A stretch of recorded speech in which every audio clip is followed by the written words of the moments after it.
¿Qué quiso decir Jesús cuando dijo, «Nunca te conocí, apártate de mí»?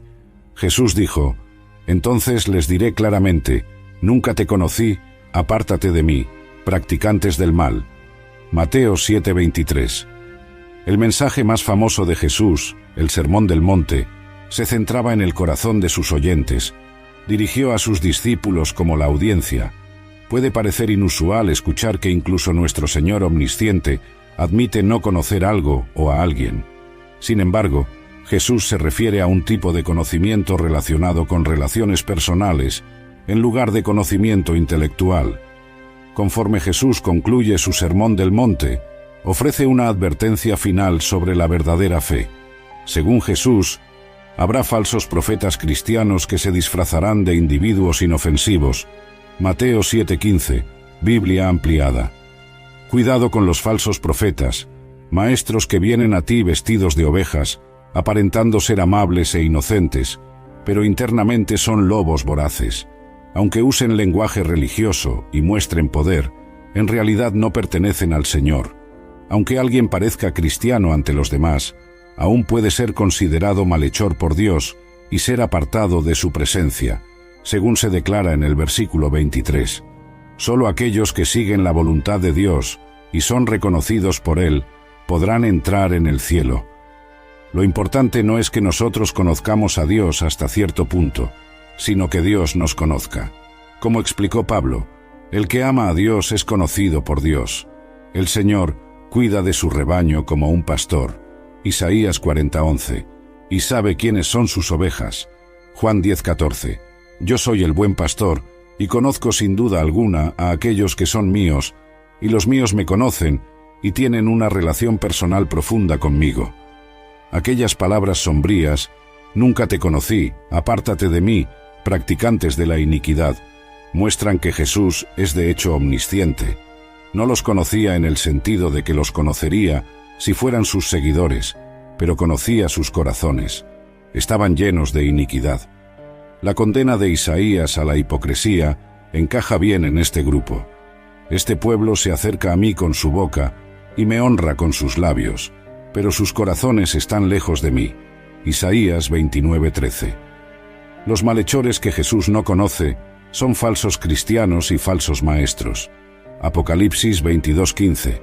Fuera están los perros, los impíos, los impuros, aquellos de bajo carácter moral, y los hechiceros con sus drogas intoxicantes y artes mágicas, y la persona inmoral, el pervertido, los molestadores, y los adúlteros, y los asesinos, y los idólatras, y todos aquellos que aman y practican la mentira, el engaño, la trampa.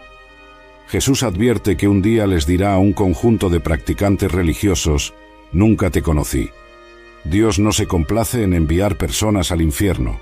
Según Pedro 3:8, Biblia ampliada, el Señor no tarda, como si fuera incapaz de actuar, y no es lento en relación a su promesa, como algunos consideran lentitud, sino es extraordinariamente paciente contigo, no deseando que nadie perezca, sino que todos vengan al arrepentimiento. En el juicio, intentarán justificarse como dignos del cielo, basándose en sus obras, pero esto no funcionará. Mientras afirmen hacer todas esas buenas obras en nombre de Cristo, han fallado en hacer la única obra de Dios que cuenta, tener fe en aquel que Él envió. Así Jesús, el justo juez, los condena a la separación eterna de Él. Un comentarista bíblico popular observó, esta advertencia de Jesús se aplica a las personas que dicen, Señor, Señor, y aún así su vida espiritual no tiene nada que ver con su vida diaria. Van a la iglesia, quizás cumplen algunos deberes religiosos diarios, pero pecan contra Dios, y el hombre como cualquier otro podría hacer. Hay quienes hablan como ángeles, viven como demonios, que tienen la lengua suave de Jacobo y las manos ásperas de Esaú. Jesús afirmó ser aquel ante quien las personas deben presentarse en el último día de juicio, y es justamente llamado Señor. Esto debió haber sido una afirmación impresionante para algunos. Había un maestro poco conocido, viviendo en una área remota, que creía que sería el juez final de todas las personas en el futuro. Al decir, en aquel día, Jesús llamó nuestra atención hacia un día de juicio venidero para todos los hombres. It's crunch time at work, and you need to bring wings to your workday. Visit redbull.com/gettingitdone and answer a couple questions about your work style to get a Spotify customized playlist tuned to your productivity. Plus, score a can of Red Bull on us while you go from to-do to done. And remember, Red Bull gives you wings. Supplies are limited. Terms apply. Visit the website for more information. ¿Cuál es el principal objetivo de tu vida? Pensarás tanto en esto en aquel día como piensas ahora. Te considerarás sabio por haberlo perseguido con ahínco. Imaginas que puedes defenderlo ahora, pero serás capaz de defenderlo entonces, cuando todas las cosas en la tierra y en el tiempo se habrán desvanecido en la nada. Spurgeon: Señor, Señor, ¿no profetizamos en tu nombre? Las personas de quienes Jesús habló aquí tenían logros espirituales impresionantes. Profetizaron, expulsaron demonios e hicieron muchos milagros. Aunque estas cosas son grandes, no tienen valor sobre la genuina comunión y conexión con Jesús. Significativamente, incluso hacían estas cosas en nombre de Jesús, pero nunca realmente tuvieron una relación de amor y comunión con Jesús. Leemos: Nunca te conocí, apártate de mí, practicantes de la ilegalidad. Al final, la salvación se basa en conocer a Jesús y ser conocido por Él, en lugar de solo confesar verbalmente o depender del trabajo espiritual. Es nuestra conexión con Él por el don de la fe que Él nos da lo que garantiza nuestra salvación. Conectados a Jesús, estamos seguros. Sin conexión con Él, todos los milagros y grandes obras no prueban nada. ¡Qué palabra tan terrible! ¡Qué separación tan terrible! Apártate de mí, de Jesús mismo, a quien proclamaste en unión con quien solo la vida eterna puede ser encontrada. Pues, unidos a Cristo, todo es cielo; separados de Él, todo es infierno. Jesús es el juez, las llaves están en sus manos. Apartarse de Cristo es el propio infierno del infierno. Es la base de toda la miseria de los condenados, ser cortado de toda esperanza de beneficio de Cristo y su mediación. La verdadera fe en Cristo se prueba por la obediencia a la voluntad del Padre. Simplemente decir «Señor, Señor» y reclamar la creencia no es suficiente. También es necesario seguir y obedecer los mandamientos del Señor.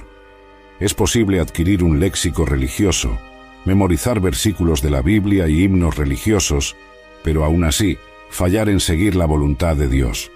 Aquellos que son verdaderamente nacidos de nuevo tienen el Espíritu de Dios viviendo dentro de ellos. Con la ayuda del Espíritu Santo son capaces de entender y seguir la voluntad del Padre. Romanos 8:9, versión Nueva King James. Pero ustedes no están en la carne, sino en el Espíritu, si es que el Espíritu de Dios habita en ustedes. Ahora, si alguien no tiene el Espíritu de Cristo, él no es de él. El amor de Dios en sus corazones los motiva a obedecer a Dios y servir a los demás. Romanos 5:5, versión Nueva King James. Ahora la esperanza no decepciona, porque el amor de Dios ha sido derramado en nuestros corazones por el Espíritu Santo que nos ha sido dado. Una vez que la puerta está cerrada, nunca se abrirá de nuevo. Sin embargo, algunas personas se aferran a la esperanza de que la puerta pueda abrirse de nuevo, pero no hay nada en las Escrituras que justifique tal expectativa. Por lo tanto, todo aquel que escucha estas palabras mías y las practica, será como un hombre sabio, perspicaz y sensato, que construyó su casa sobre la roca, y la lluvia cayó, las inundaciones y torrentes vinieron, y los vientos soplaron y golpearon contra aquella casa. Sin embargo, no cayó porque había sido fundada sobre la roca. Y todo aquel que escucha estas palabras mías y no las practica, será como un hombre insensato y estúpido, que construyó su casa sobre la arena, y la lluvia cayó, las inundaciones y torrentes vinieron, y los vientos soplaron y golpearon contra la casa, y ésta cayó, y grande y completa fue su caída. Mateo 7:24-27. Los oyentes de Cristo pueden ser categorizados en dos grupos: aquellos que escuchan y siguen sus enseñanzas, y aquellos que escuchan, pero no actúan en base a ellas. Cristo predicó ahora a una multitud mixta, y así los separa uno del otro, como hará en el gran día, cuando todas las naciones serán reunidas delante de Él. Escuchar a Cristo no es solo prestarle oídos, sino obedecerlo. El Señor estaba ilustrando un punto principal. Nuestra profesión de fe en Cristo será finalmente probada ante Dios. Aquellos que confiaron en Cristo y demostraron su fe mediante la obediencia no tendrán nada que temer. Fundamentados en la roca, su casa permanecerá. Para aquellos que profesaron confiar en Cristo, pero no obedecieron a Dios, serán condenados. No podemos descartar a la ligera este sermón, pues fue Dios quien nos lo dio.